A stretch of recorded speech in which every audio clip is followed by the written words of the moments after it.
అలాగే నిన్న పేపర్లో చూశాను, గుడ్లవల్లేరు కాలేజీలో బాత్రూమ్స్లో హిడెన్ కెమెరాలు పెట్టారని పిల్లలు వచ్చి ఆడపిల్లలు చెప్తే అసలు అక్కడ ఏం జరగలేదని ఎస్పీ గారు చెప్పడం చాలా దురదృష్టకరం.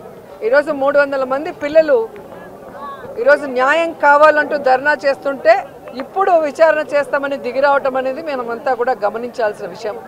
అలాగే ఈ ప్రభుత్వం వచ్చిన తర్వాత మీరు చూస్తే ర్యాగింగ్ భూతం ఎలా ఎక్కువైందో మనం కళ్ళారా చూస్తున్నాం. నారాయణ కాలేజీలో మెడికల్ విద్యార్థినిని ర్యాగింగ్ చేసి చంపేశారు. అలాగే కలికిరిలో జేఎన్టీయూలో విద్యార్థి ర్యాగింగ్ చేయడం వల్ల ఎలా ఆత్మహత్య చేసుకుందో గమనించాం. అంటే గత 5 సంవత్సరాలు లేని ర్యాగింగ్ భూతం మళ్ళీ ఈ ప్రభుత్వం వచ్చాక ఎలా పిల్లల ప్రాణాలు తీస్తుందో మనం గమనించాల్సిన విషయం. నేను ఈ ప్రభుత్వానికి ఒకటే చెప్పగలను, రెడ్ బుక్ రాజ్యాంగం మీద పెట్టిన దృష్టి ఇంట్రెస్ట్ పక్కన పెట్టి ఆడపిల్లకి రక్షణ కల్పించడంలో గౌరవాన్ని కల్పించడంలో మీరు ముందుండాలని కూడా వాళ్ళని కోరుకుంటున్నాను. మీడియాలో ఒక్క నిమిషం, నేను మీడియాలో కూడా రిక్వెస్ట్ చేసేదంటే ముందర వాస్తవాలు తెలుసుకోవాలి. అక్కడ హిడెన్ కెమెరాలు లేవు, ఎక్కడొక హిడెన్ కెమెరా లేదు, ఎక్కడొక వీడియో బయటికి రాలేదు. సో సెన్సేషనలైజ్ చేయొద్దండి, ఎందుకంటే బ్లూ మీడియాకి అదే పని ఉంది. ఎక్కడో చిన్న ఇష్యూ జరిగితే అది ఎట్లా సెన్సేషనలైజ్ చేయాలి. ప్రధానంగా నేను విద్యాశాఖ మంత్రి అయ్యాను కనుక నా పైన ఎక్కువ ఫోకస్ ఉంటే I'm ready for that focus, I have no problem.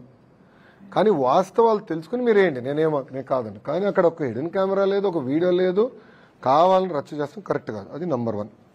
Number 2, అక్కడ ఏం జరిగిందో మీకు తెలుసు. ఆ చేసినోడిని ఇమ్మీడియట్గా అరెస్ట్ కూడా చేశాం.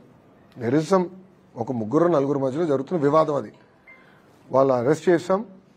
ఎవరితో మాట్లాడారు, ఎక్కడ మాట్లాడారు, మొత్తం ఇంటెలిజెన్స్ డిపార్ట్మెంట్ డీజీ ఆఫీస్ నుంచి అది రివ్యూ చేస్తున్నాం.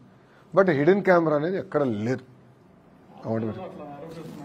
హిడెన్ కెమెరా లేదు, యాజ్ సింపుల్ యాజ్ దట్. ఉందంటే మీరు చూపించండి, I'm ready for scoot. There is no hidden camera anywhere. Hidden camera లేనప్పుడు కావాలని దుష్ప్రచారం చేస్తాం, కరెక్ట్ గా. 4 మధ్యలో అది ఇష్యూ ఉంది, 4 మధ్యలో ఒక ఇష్యూ ఉంది అందరికి. But it has nothing to do with hidden camera. I'm standing to it. అది హిడెన్ కెమెరా అయితే ఉందా లేదా, నేను సూటిగా మిమ్మల్ని అడుగుతున్నా, మీడియా మిత్రుని అడుగుతున్నా. అవును సార్, దొరికినాయా? పోలీసు వాళ్ళు వెళ్ళారు, కలెక్ట్ చేసుకున్నారు, ఎవిడెన్స్ ఉంది. పిల్లలు ఎక్కడ హిడెన్ కెమెరా చూపించలేకపోయారు, ఇట్స్ అ ఫ్యాక్ట్. సో మీరు కూడా దుష్ప్రచారం చేస్తాం మానేయండి ఫస్ట్. నో, మీరు వాస్తవాలు తెలియకుండా హిడెన్ కెమెరా ఉంది, ఇన్ని వేల వీడియోలు ఉన్నాయి అంటాం కరెక్ట్ కాదు. I want be very clear on the subject. ఎందుకంటే 4 మధ్యలో జరిగే ఇష్యూని మీరు తీసుకొచ్చి ఏదో హిడెన్ కెమెరాలు ఉన్నాయంటే కరెక్ట్ కాదు. అది నేను చెప్పదలుచుకున్నాను.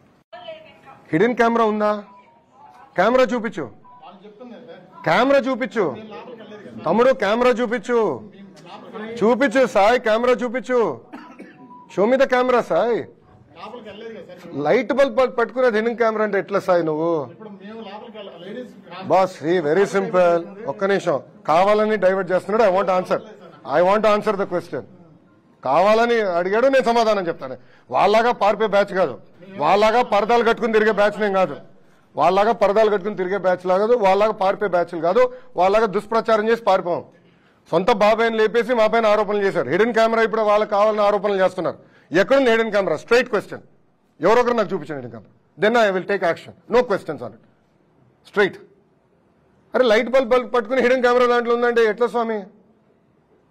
అండ్ దాన్ని కావాలని కొంతమంది మీడియా అవుట్లెట్లు కావాలని దుష్ప్రచారం చేస్తున్నారు. నేను దాన్ని ఖండిస్తున్నా.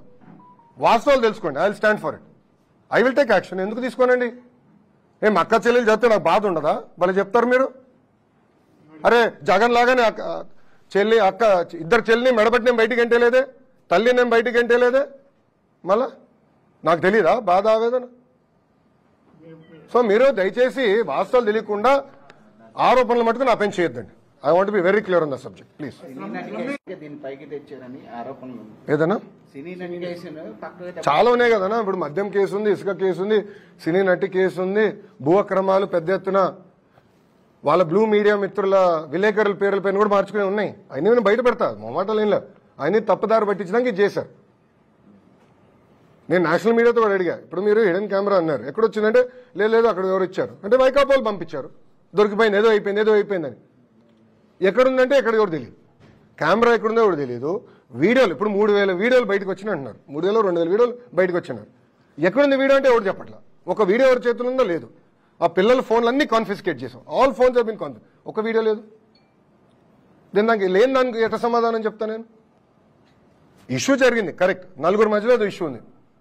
It is a love story between 4 people. దాని మీద what ever action it's to be taken will take, అధికారికంగా విల్ టేక్, నో ప్రాబ్లం. కానీ కెమెరా లేదు, వీడియోలు లేవు, తీసుకొచ్చి నన్ను అడిగితే నాకు ఏం సమాధానం చెప్తా? Straight question. దానిపైన ఎంక్వైరీ చేశాం, ఆల్రెడీ ఆ పిల్లల్ని అరెస్ట్ చేశాం, డీటైన్ చేశాం, వాళ్ళ ఫోన్లని కాన్ఫిస్కేట్ చేశాం, ఇవి ఎత్తుకుతున్నాం. సో రేపు వస్తే నేను ఐ టేక్ యాక్షన్. అంటే I will not let it go that easy. నేను ఎందుకు వదిలి పెడతానండి? ఇప్పుడు ట్రిపుల్ ఐటీ న్యూస్ వీడియోలో ఇష్యూ జరుగుతుంది, నేను కమిటీ వేసి పంపించా, అక్కడ ఆటోమేటిక్లీ ఇద్దరు నేను పీకేశాను. వాళ్ళు ఎవరు? వైకాపాలు పెట్టిన మనుషులు, తెలుసా మీకు? అది మీ బ్లూ మీడియా వాళ్ళ మనుషులే, వాళ్ళు పెట్టారు. రేపు వాళ్ళందరూ నేను జైలుకి పంపిస్తాను, చూడండి. You wait and watch.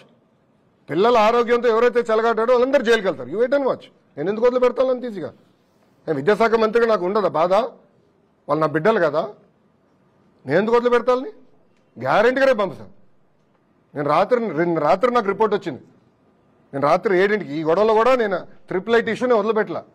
నేను రాత్రి నాకు కమిటీ పంపించా, హైయర్ ఎడ్యుకేషన్ సెక్రటరీ గారు వెళ్ళారు, నాకు నివేదిక వచ్చింది, చాలా కఠినంగా యాక్షన్ తీసుకుంది. I will not leave it. నాడు నేడు గతంలో ఎక్కువ చేసాము, మేము అన్ని చేసి ఇన్ని చేసామన్నారు. మీరు విశాఖ వెళ్ళినప్పుడు కానీ అక్కడ స్కూళ్ళను పరిశీలించినప్పుడు ఎట్లా ఉంది? 10 లక్షల మంది విద్యార్థులు తగ్గిపోయారు స్వామి. గత ప్రభుత్వం చేతగాంతనం వల్ల 5 సంవత్సరాల్లో 45 లక్షల మంది విద్యార్థుల నుంచి ఈరోజు 35 లక్షలు పడిపోయింది. ఎందుకు పడిపోయిందో చెప్పండి? స్కూళ్ళలో కూడా సరిగ్గా ఫెసిలిటీస్ లేదు అని చెప్పి. నో, ఎందుకు పడిపోయిందో చెప్పండి. ఫండమెంటలీ అది క్వశ్చన్. అది నేను అధికారులందరినీ అడిగేది అదే. ఇన్ని డబ్బులు ఖర్చు పెట్టామంటున్నాం, ఇన్ని యాక్టివిటీలు చేసామంటున్నాం, ఎందుకు 10 లక్షల మంది విద్యార్థులు ఈరోజు ప్రభుత్వ పాఠశాలలు తగ్గిపోయారు అనేది సూటిగా నేను అధికారులు కూడా ప్రశ్నించాను. దానిపైన నేను సమీక్ష చేస్తున్నా. అన్నా ఏదో డిజిటల్ బోర్డులు పెడతాం కాదు, రంగులు వేసుకుంటాం కాదు. ఎందుకు ఈరోజు ప్రభుత్వ పాఠశాలల్లో 10 లక్షల మంది విద్యార్థులు తగ్గిపోయారనేది నాకు బాధ వేస్తుంది. దాన్ని నేను సమీక్ష చేస్తున్నా.